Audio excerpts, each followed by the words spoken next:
countries of Russia, Ukraine, Belarus, Moldova, Lithuania, Latvia, Estonia, Georgia, Armenia, Azerbaijan, Kazakhstan, Uzbekistan, Turkmenistan, Kyrgyzstan, and Tajikistan. This obviously would make the modern Soviet Union a very large country, since Russia alone has more land area than the entire surface area of Pluto. Together, the Soviet Union would be bigger than Australia, Antarctica, South America, the Arctic Ocean, and the Southern Ocean, which makes the Soviet Union larger than 3 continents, 2 oceans, and 1 former planet. There are 11 time zones that would go through the USSR, so that means that if it was noon here in this part of the country, it would be 11 p.m. over here on the other side of the country.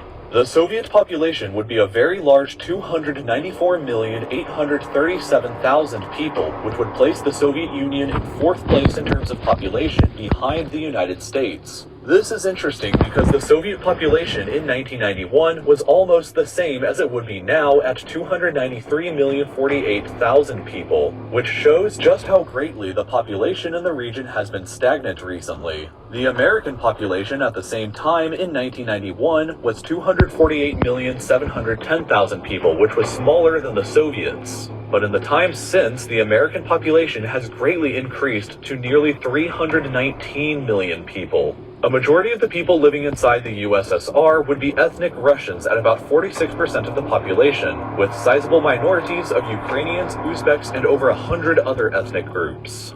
Russian would be the dominant language of the state just as it was during the Soviet times, as 58% of the population would be capable of speaking and understanding it. Russian would likely be the sole official language within the country, and a return to communism would have to take place in order for a true recreation of the Soviet Union to be possible. The Communist Party of the Soviet Union would be the sole legal political party within the country and would possess a monopoly on power. A return to state-sponsored atheism would be enforced, where believers would be free to practice their faith in private or in designated religious buildings, but all public displays of religion outside of these designated areas would be forbidden. Despite this, however, the Soviet Union would still have a very large religious population, with only 12% of the modern population claiming to be atheist or non-religious. 54% would be Orthodox Christians, another 3% Catholic, 24% Sunni Muslims, 3% Shia Muslims, and a final 4% of multitude of other diverse religions. The capital city would be located in Moscow, the present capital of Russia and the largest city of the modern Soviet Union.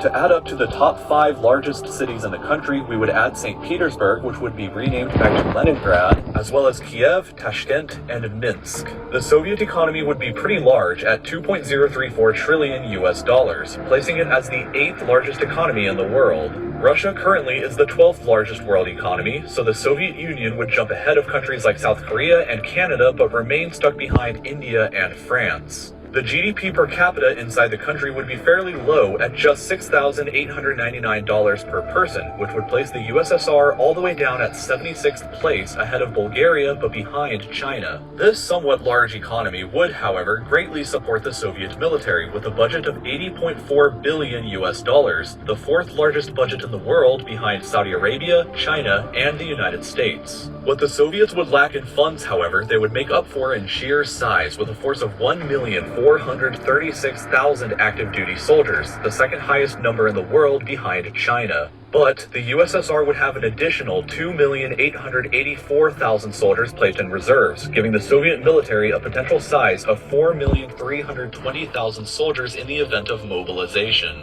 a force almost as large as the entire population of New Zealand. A fully mobilized Soviet military would be about the same size as a fully mobilized Chinese military, and would be 42% larger than a mobilized American military. The Soviets would also possess the largest nuclear arsenal in the world, with 7,300 warheads compared to just 6,970 American warheads. In addition, the USSR would be by far the largest oil-producing country in the world, outpacing both Saudi Arabia and the United States with a production of 12,966,000 barrels of oil every day.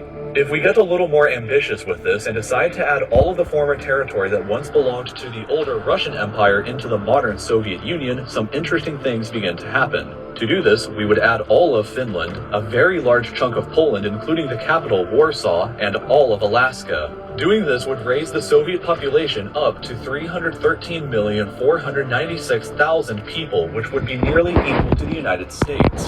Her GDP would be dramatically increased to 2.541 trillion US dollars, now placing the USSR as the world's sixth largest economy, ahead of both India and France, but still remaining behind the United Kingdom and Germany. The added land would make the Super Soviet Union about the same size as the Mongol Empire was at its height. The difference in size between the two empires would only be an area about the size of Montenegro. All things considered, the Soviet Union likely wouldn't quite be the superpower that it once was. It would have the largest nuclear arsenal in the world, the second largest conventional military in the world, and would be the world's largest producer of oil, but would be shackled by a struggling economy and a stagnant population growth.